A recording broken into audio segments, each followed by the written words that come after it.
मोहतरम नाजरीन, ये कहानी है हजरत ख्वाजा मोइनुद्दीन चिश्ती रहमतुल्लाह अलैह की, जिनकी दरवेशी निगाह और अल्लाह से वाबस्तगी ने बड़े से बड़े हुक्मरानों को झुका दिया। आज की इस वीडियो में हम देखेंगे कि कैसे एक अल्लाह के वली ने राजा के ऊंटों को अल्लाह के हुक्म से बैठाए रखा और एक राजा और उनके सिपाहियों को झुकने पर मजबूर कर दिया। तो ये वीडियो आपके लिए बहुत ही ज्यादा दिलचस्प और सबक आमोज होने वाली है। ये कहानी न सिर्फ उनके किरदार की बुलंदी को बयान करती है, बल्कि हमें इंसानियत और तहजीब का भी पैगाम देती है। तो इसलिए आपसे गुजारिश है कि इस वीडियो को आखिर तक जरूर देखिएगा।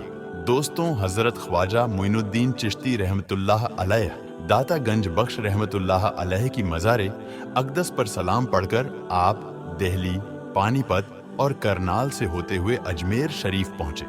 जब आप अजमेर शरीफ पहुंचे तो आपकी उम्र 47 बरस की थी। अभी आपने निकाह नहीं किया था।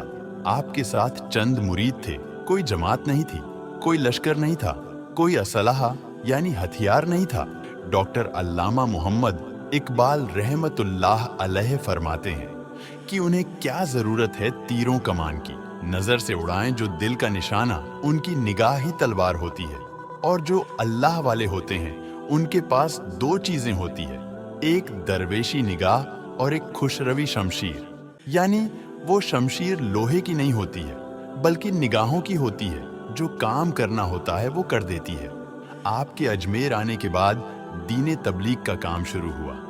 एक दिन आप एक मैदान में बैठे हुए थे और जिस मैदान पर आप बैठे हुए थे वो मैदान अजमेर के राजा पृथ्वीराज चौहान का था।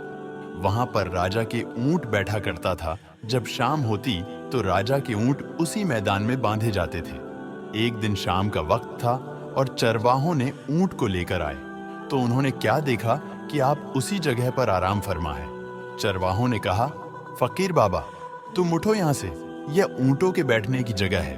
आपने फरमाया कि इतना बड़ा मैदान पड़ा है, ऊंट कहीं पर भी बैठ सकते हैं। हमने ये 4 गज जगह ले ली तो उससे ऊंटों के बैठने के लिए क्या रुकावट पैदा हो गई। इतनी जगह पड़ी है, ऊंट इधर उधर कहीं भी बैठ जाएंगे। उन्होंने कहा, नहीं बाबा, तुमको तो यहाँ से उठना ही पड़ेगा, क्योंकि जहाँ पर तुम बैठे हो वहां तो ऊंट ही बैठेंगे। तुम किसी और जगह डेरा लगाओ। आपने 2-3 मर्तबा कहा, मगर वो चरवाहे जाहिल थे। उन्हें अदबो एहतराम का कोई ख्याल नहीं था और उन्होंने बदतमीजी करते हुए कहा कि तुम्हें यहाँ से उठना ही पड़ेगा। उन्होंने कहा, तुम्हें मालूम नहीं, ये राजा साहब के ऊंट है और ये जगह राजा के ऊंटों के बैठने की जगह है। यहाँ पर राजा के ऊंट ही बैठेंगे, उठो यहाँ से। ये सुनकर हजरत ख्वाजा गरीब नवाज रहमतुल्लाह अलैह ने कहा, ऐ कुतुबुद्दीन, अपनी चटाई यहाँ से उठा लो और चलो, हम लोग कहीं और डेरा लगाएंगे, क्योंकि अब यहाँ राजा के ऊंट ही बैठेंगे। और ये कहकर वहां से उठ गए और वहां राजा के ऊंट बैठ गए। सुबह हुई तो चरवाहे ने ऊंटों को उठाना चाहा, मगर ऊंट उठने का नाम ही नहीं ले रहा।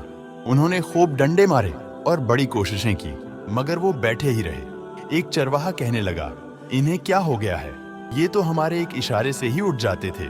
दूसरा चरवाहा कहने लगा, क्या तूने सुना नहीं था कि उस फकीर ने कहा था कि चलो, अगर हमें नहीं बैठने देते तो अब यहाँ राजा के ऊंट ही बैठेंगे। जब ही तो बैठे हुए हैं। उन्होंने सोचा और कहा, चलो उस फकीर को खोजते हैं और देखें कि वो फकीर कौन है। लोग देखने के लिए आ रहे थे। कोई कह रहा था फकीर बड़ा कामिल है, कोई कह रहा था कि फकीर बड़ा जादूगर है, उसने ऊंटों पर जादू कर दिया है। ये बात राजा साहब तक भी पहुंच गई। राजा ने कहा, जाओ फकीर से माफी मांगो। फकीर तो मखलूक पर मेहरबान होते हैं और आपने बेजुबानों पर जादू कर दिया है। मेहरबानी करके अपना जादू वापस लो ताकि ये ऊंट उठ जाएं। फिर वो चरवाहे आपके पास आए और रोने लगे और गिड़गिड़ाकर माफी तलब करने लगे। आपने कहा, आइंदा बदतमीजी मत करना और एक बात याद रखना, हम जादू वगैरह नहीं करते हैं। फिर आपने माफ फरमाया। उसके बाद कहा, जाओ, राजा के ऊंट उठ चुके हैं। इतना कहना ही था कि वो लोग दौड़ते हुए ऊंटों के पास आए तो क्या देखते हैं कि हकीकत में ऊंट खड़े हो चुके थे। तो मेरे मोहतरम अजीज दोस्तों, मेरे ख्वाजा हिंद के राजा हैं, जो 800 साल पहले का राजा पृथ्वीराज चौहान ख्वाजा साहब के बैठाए हुए ऊंट को न उठा सका, तो आज का पृथ्वीराज मेरे ख्वाजा को क्या उठाएंगे। तो मेरे मोहतरम नाजरीन, इस वाक़े से हमें ये सबक मिलता है कि ताकत और हुकूमत सिर्फ दिखावे के लिए होती है, मगर असली ताकत अल्लाह पर भरोसा, नेक किरदार और इंसानियत के साथ है। जो लोग दूसरों पर जुल्म और बदतमीजी करते हैं, उनकी जीत कभी मुकम्मल नहीं होती।